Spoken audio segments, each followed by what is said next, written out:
የክልሉ ፍትህ ቢሮ ኃላፊ ወይዘሮ ቤተልሔም ዳንኤል የባለሙያዎችን አቅም በመገንባት የህዝቡን የፍትህ ጥማት ማርካት የሚያስችል ስራ ከየተቋማቱ ይጠበቃል ብለዋል። ከአቅም ግንባታ አኳያ ተቋማቱ ማድረግ ያለባቸው ጉዳዮች እንደተጠበቁ ሆነው የተለያዩ አማራጮችን በመጠቀም ራስን ለማብቃት ጥረት ማድረግ እንደሚያስፈልግም ኃላፊዋ መክረዋል። ሰውን ከማብቃት አንጻር እንግዲህ ስልጠና ከመስጠት የሄድናቸው ርቀቶች አሉ። ይሄ ግን በቂ አይደለም። ያሉን አጠቃላይ አቃቤ ህጎቻችን ስንት ናቸው? እንደ ክልል ባለኝ መረጃ 543 አካባቢ አቃቤ ህጎች እንዳሉ ነው መረጃ ያለኝ። ከዚህ ውስጥ 23ቱ ብቻ ናቸው የክልል፣ የቀሪው ወደ ተዋረድ ያለው መዋቅር ነው ማለት ነው። ስለዚህ ከነዚህ ውስጥ 275ቱን ብቻ ነው አድረስ ያደረግነው።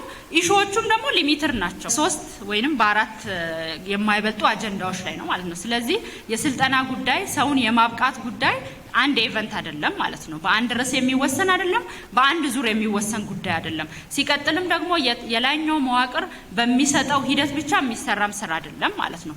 በውስጡ ራስን ማብቃት ሰልፍ ዴቨሎፕመንት የሚባል ነገር አለበት። ህጎችን ማንበብ እንችላለን። ብዙ ሚዲያዎች አሉ፣ መጠየቅ የምንችልባቸው የተለያዩ ፕላትፎርሞች አሉ ማለት። ስልጠና ሲባል አቃቤ ማብቃት ሲባል ሁሌ ከክልል ከዞን የሚመጣን ነገር መጠበቅም ብቻ ሰው እንዳያስብ እፈልጋለሁ ማለት ነው። ስለዚህ የራሳችን ክሬቲቪቲም ተጨምሮ ሰልፍ ዲቨሎፕመንታችን በጣም ሊያድግ የሚገባ ጉዳይ ነው። በተለይ የሰው ኃይልን ከማሟላት አንጻር ከፈርጅ 3 ከተሞች መዋቅር ጋር ተያይዞ ከፐብሊክ ሰርቪስ ቢሮ ጋር በጥናት የተደገፈ ምላሽ እንደሚሰጥ ነው ወይዘሮ ቤተልሔም የገለጹትም።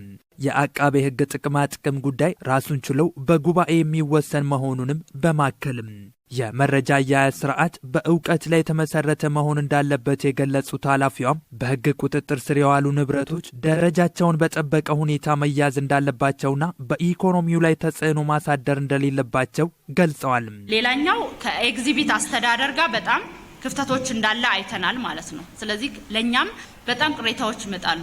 ኤግዚቢቶች ተይዘው ከ4 ዓመት በላይ ከ2 ዓመት በላይ የሚቆዩበት ማን የሰጣችሁ ይሄንን መብት? በቃ ኢኮኖሚው እንዲጎዳ የሆነ ኤግዚቢት ከተገኘ የሚያስፈልገው መረጃ ተወስዶ ዲፋይን ተደርጎ የሚሸጠውም ተሽጦ የሚሰጠውም ተሰጥቶ ኢኮኖሚ ላይ ምንም አይነት ጫና መፈጠር የለበትም ማለት ነው። የፍትሐ ብሔር ጉዳዮችን በአግባቡ በመከወን የመንግስትና የህዝቡን ጥቅም ማስከበር እንዲቻል ትኩረት ተሰጥቶ መሰራት እንዳለበትም ወይዘሮ ቤተልሔም አሳስበዋልም።